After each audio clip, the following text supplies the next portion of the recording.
Дариға Бадығова экс-күйеуін сотқа берді. Өйткені жеке басты жариялаған үшін деп. Ендігі бар шындық осы.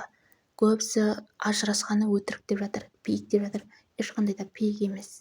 Сотталып кеткенім артық. Жеке жауап беріп жатпайын деп. Нұрсейіт Жылқышбай бауырыма сұхбат берейін деп шештім. Бәріне бір жауап осы болсын деп.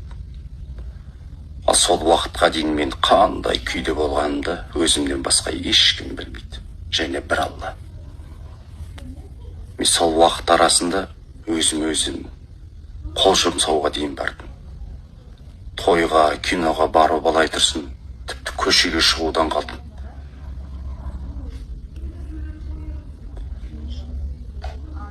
Мен үйтіп әр адамға мазақ болғанымша сотталып кеткенім артық.